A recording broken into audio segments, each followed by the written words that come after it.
दोस्तों इस वीडियो में हम लोग इस प्रकार के सवालों को हल करना सीखेंगे, यानी कि -4x³ + 7x³ इसको हल करेंगे तो क्या आएगा, 4x - 9x इसको हल करेंगे तो क्या आएगा, इसको हल करेंगे तो क्या आएगा। ऐसे यहाँ पे बहुत सारा क्वेश्चन है।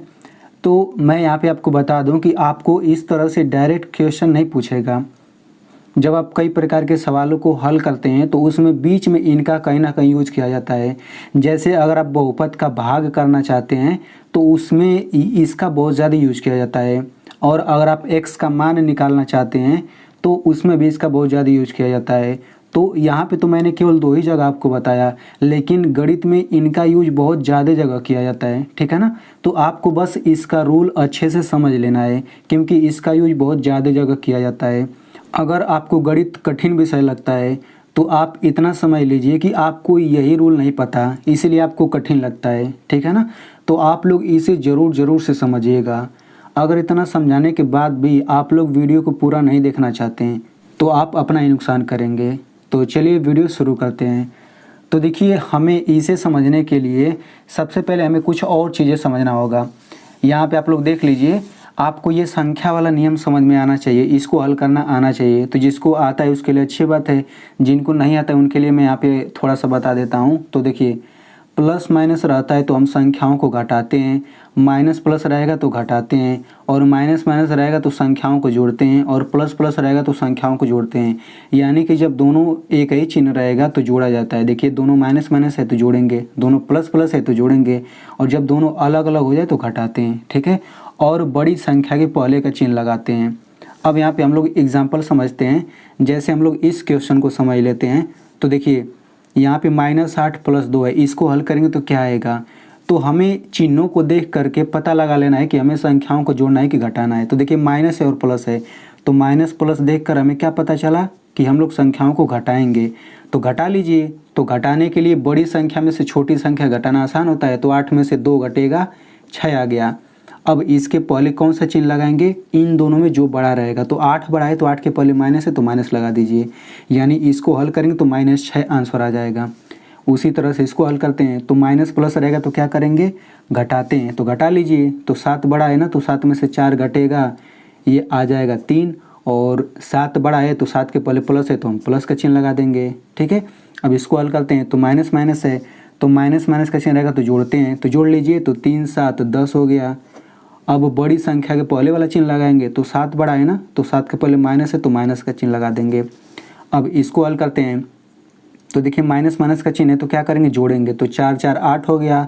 और बड़ी संख्या के पहले का चिन्ह लगाते हैं। तो 4 और 4 ये दोनों तो बराबर है, कोई बड़ा है ही नहीं। तो जब दोनों माइनस रहे और कोई बड़ा ना रहे, दोनों बराबर रहे, तो हम माइनस का चिन्ह लगाते हैं, ठीक ना। ये अपवाद समझ लीजिए है।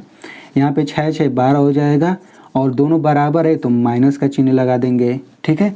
अब हम लोग यहाँ पे इसको हल करते हैं।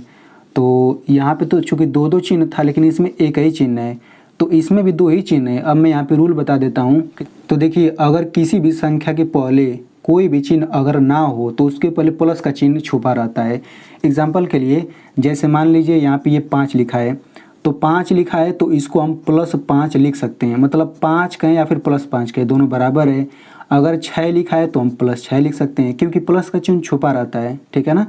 इसी तरह से अगर प्लस का चिन्ह है तो उसको छुपा भी सकते हैं। जैसे अगर +6 है तो हम केवल 6 भी उसको लिख सकते हैं। अगर यहाँ पे +5 लिखा है तो हम केवल 5 भी लिख सकते हैं। मतलब +6 कहें चाहे 6 कहें, दोनों बात बराबर है, ठीक है।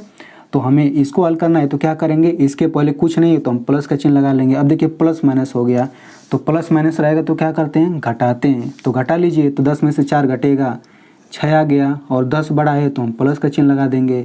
तो +6 बोलें चाहे केवल 6 बोलें, मतलब इसका आंसर +6 भी लिख सकते हैं, केवल 6 भी लिख सकते हैं। इसको देख लेते हैं। तो इसके पहले कुछ नहीं तो प्लस कर लेते हैं। तो प्लस प्लस का चिन्ह है तो क्या करेंगे, प्लस प्लस का चिन्ह है तो जोड़ते हैं। तो जोड़ लीजिए। 3 5 8 हो गया, और बड़ी संख्या 5 है तो प्लस हो जाएगा।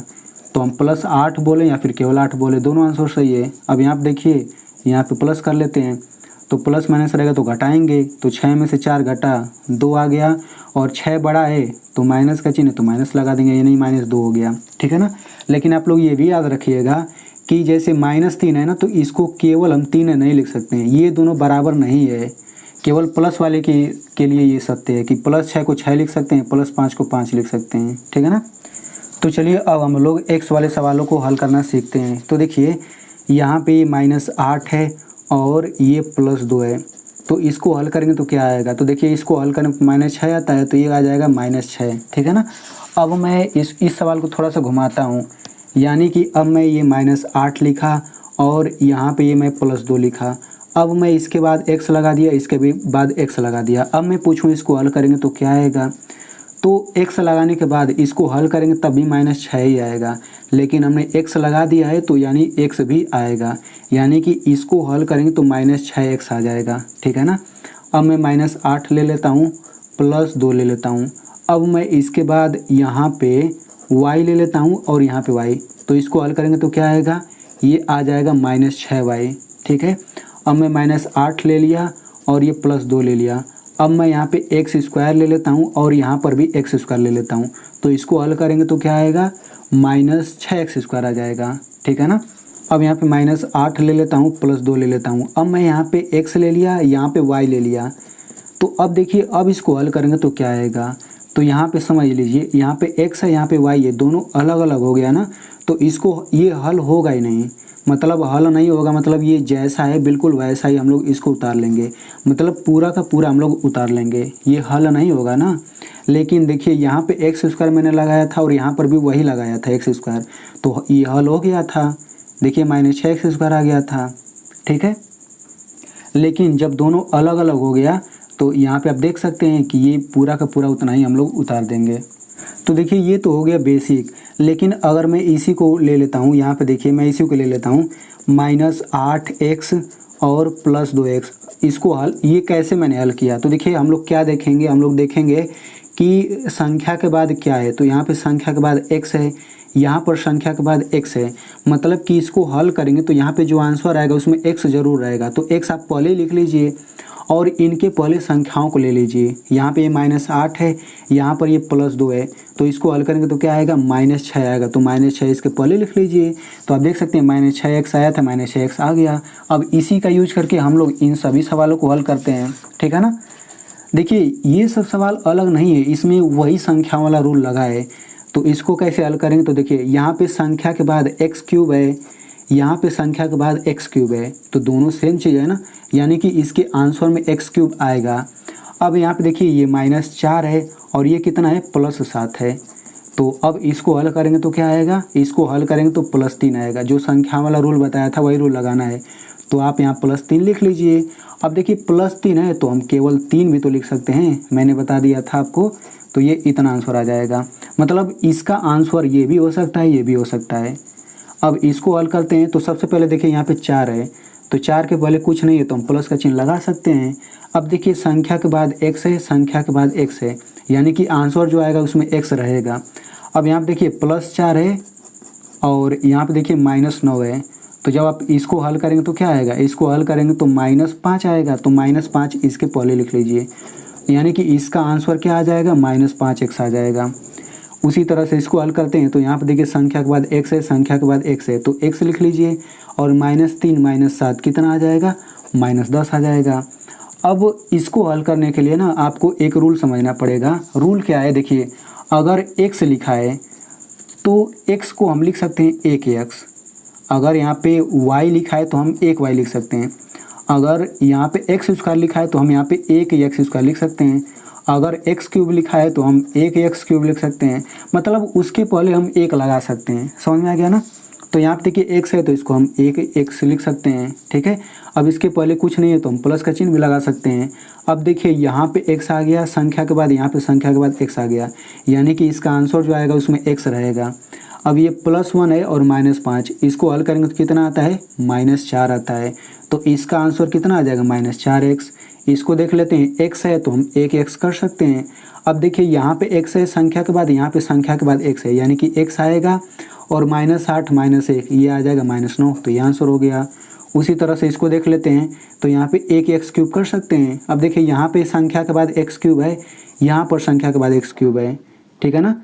तो इसके पहले हम क्या कर लेंगे, ये हो जाएगा प्लस और x³ है तो x³ लिख लीजिए और इसको हल करेंगे तो कितना आ जाएगा, +4 आ जाएगा।